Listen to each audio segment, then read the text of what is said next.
The film begins with a child's voiceover announcing that the events described took place 2 years ago. However, eyewitnesses prefer not to talk about what happened. It all started in elementary school, where a third-grade teacher named Justine discovered that of her 18 students, only one boy came to class, Alex.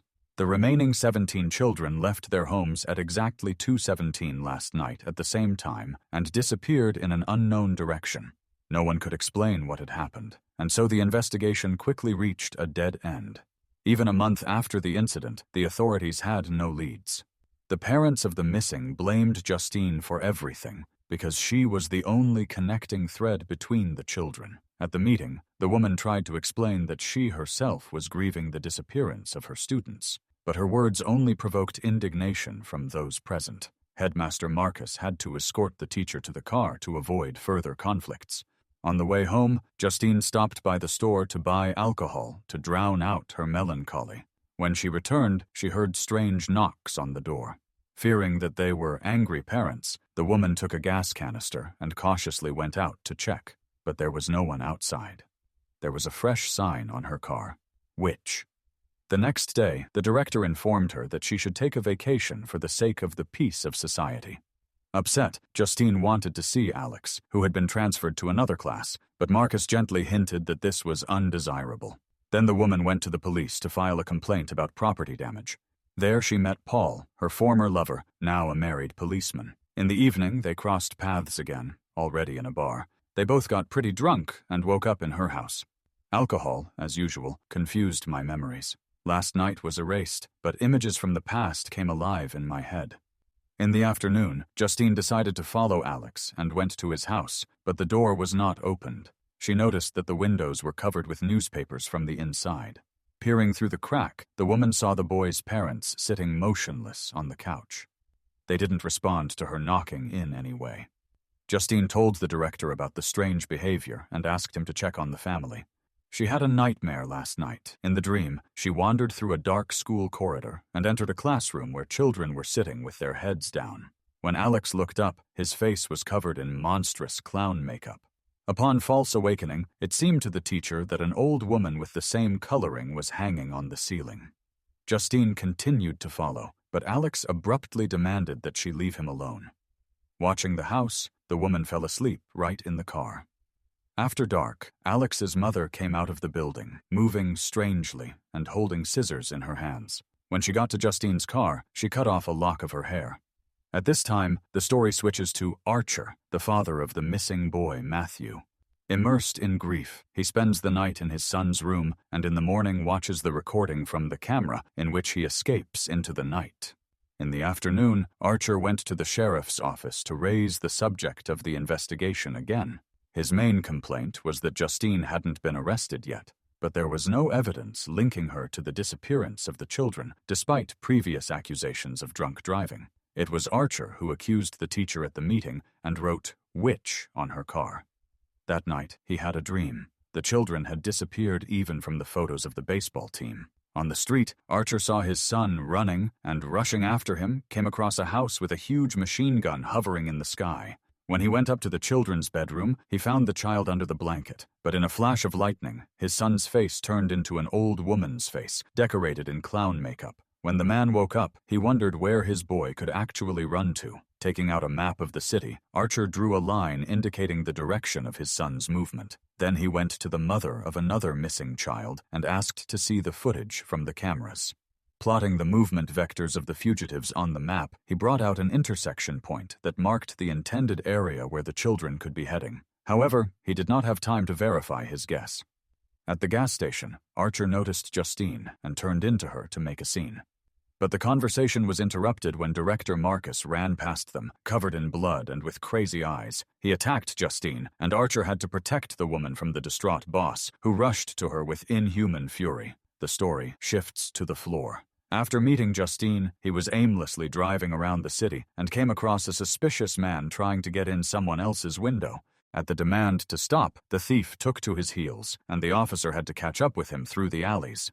Pinning the intruder in a dead end, he handcuffed him and began a search, asking if he had a weapon on him. He replied in the negative, But during the inspection, Paul still came across a needle, which he accidentally injured his finger with. In a panic from possible HIV infection, he broke down and hit the detainee, knocking him out. After treating the wound, Paul realized that everything that was happening was recorded on the chest camera. When he woke up, he promised the prisoner that if he left the city, he would get off with only a warning. Upon returning to the station, the officer confessed to his superiors about the incident. If the victim files a complaint, they will face lengthy proceedings, but if he doesn't say anything, the record will simply be deleted from the server after a month. However, the next day, Paul encountered the detainee again, this time without a camera. Next, the story introduces James, a drug addict and a tramp living in a forest tent. His drugs had run out, and he was calling relatives and acquaintances, checking parked cars along the way in search of loot. He tried to pawn the stolen children's backpack with a tablet and headphones, but the owner refused to accept this junk. Then James attempted to break into someone else's apartment, but he was caught by Paul. Having escaped with a slight fright for the first time, the drug addict went wandering through the rainy streets again. When he noticed that Alex's mailbox was full, he realized that the tenants had been gone for a long time. James got in through the second-floor window. Armed with a pillowcase to put away the stolen items, he noticed a reflection in the black TV screen. Alex's parents were sitting motionless on the couch. They didn't react to his footsteps or the noise. Emboldened, James grabbed the silver from the table and went to search the basement. There he saw the children standing in the dark. When they turned their heads, James ran away in terror. Later, after learning about the reward of $50,000 for information about the missing students, he decided to earn honestly and call the police. But at the entrance to the police station, Paul noticed him, forcing the fugitive to retreat back into the woods. In his hiding place, James saw a red-haired old woman with clown makeup waving at him in a creepy, friendly way. In a panic, he hid in a tent, armed with used syringes. When someone unzipped it, he struck. It turned out to be Paul. An enraged officer held a shotgun against him, and James hastened to reveal that he knew the location of the children. Paul handcuffed him, put him in a patrol car, and went to Alex's house. There he left the drug addict locked up, and he went inside.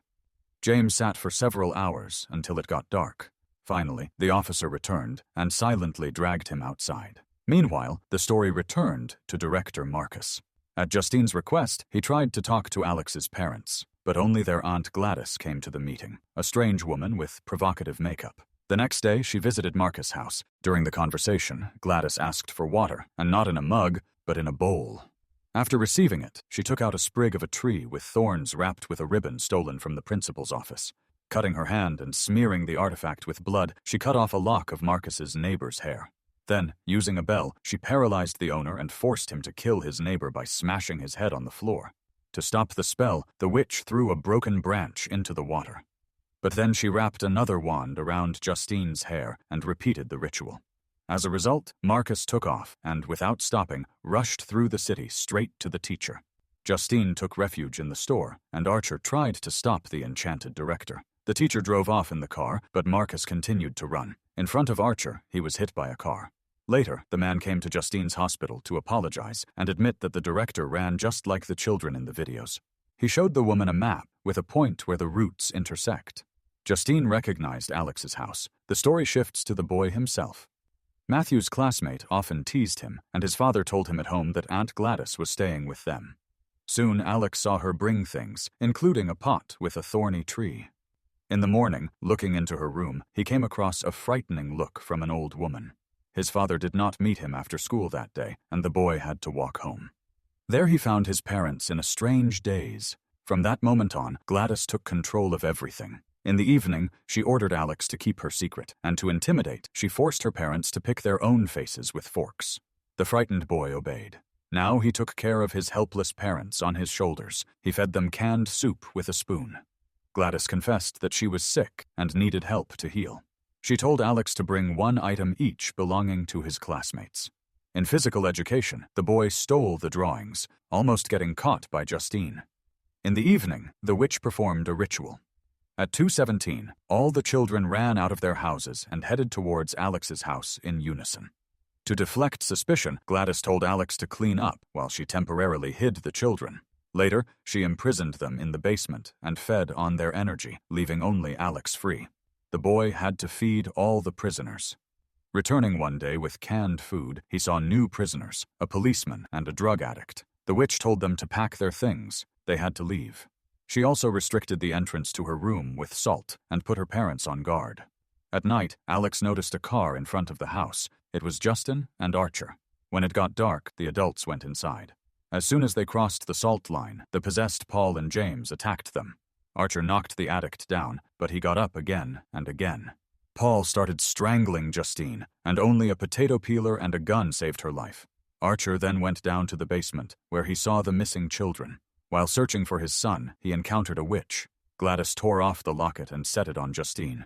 Realizing that it was time to act, Alex crossed the salt line and provoked his parents to attack. Running into his room, he locked himself in and made his way through the bathroom to his aunt's bedroom. There, the boy grabbed a branch and a wig and then took refuge in the toilet. While his parents were banging on the door, he wrapped his hair around a stick, smeared it with his blood, and broke it. At the same moment, the sound of dozens of feet was heard. The children from the basement broke free. Realizing that she herself had fallen under the spell, Gladys tried to escape, but the teenagers chased her around the block with wild fury. They caught up with her and tore her apart. After that, the children froze. Archer, waking up from the spell, released Justine and ran to the children. The teacher went upstairs and found Alex hugging his petrified parents. Archer found his son near the witch's remains and took him home. An off-screen voice reported that Alex's parents had never recovered from the spell and had been sent to a psychiatric clinic, and the boy himself had moved on to other relatives. The rest of the children were returned to their families. Over time, some even regained the ability to speak. This concludes the film.